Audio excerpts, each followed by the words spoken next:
Hey guys, Jess here from Tonkadale, and today we're talking about our favorite plants. I've invited some of our staff to talk about their favorite plants. I'm super excited to hear what they have to say.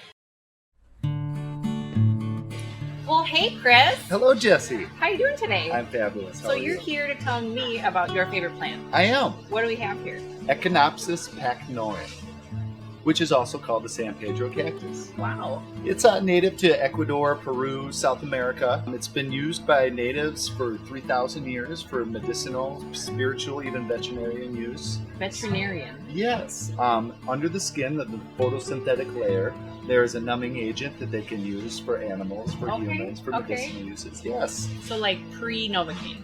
Pre-Novocaine, yep. Got it. This is a smaller one. It's a faster growing columnar cactus. It grows about a foot or so a year. Really? Foot and a half sometimes. Even in our homes? Maybe not as much in our home, depending on the light situation. Okay. More light, it's going to grow faster. Okay. So what kind of light is this going to like indoors? Cactuses enjoy full sun. Okay. So a southern exposure, Okay. 6 hours plus would be ideal. Got it. Although they are pretty rugged and versatile, you can get away with a little less light. They just might not grow as fast. Okay. They're very tough as they live in a pretty harsh conditions. They have really hot days and really cold and arid nights. They get average from about 10 to 15 feet tall.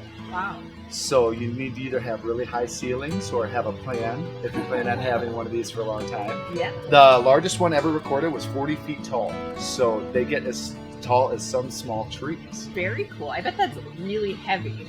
Yes, yes. This is just like solid water. It is.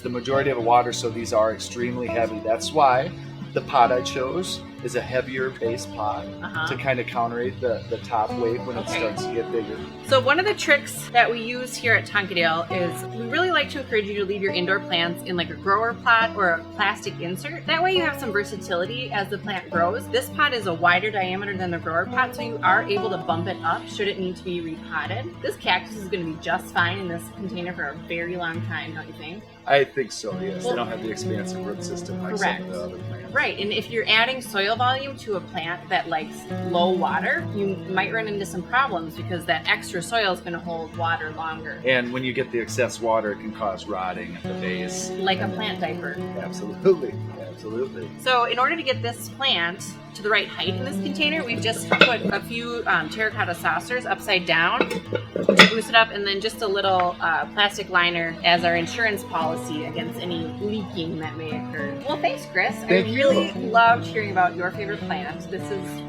has a soft spot in my heart too because I have one of these at home. They are excellent. But yeah, thanks so much. Thank you. Hey guys, thanks for watching. If you liked what you saw today, you know what to do. Like and subscribe. Leave your comments below. We're happy to answer any and all plant-related questions. See ya. Don't put that in.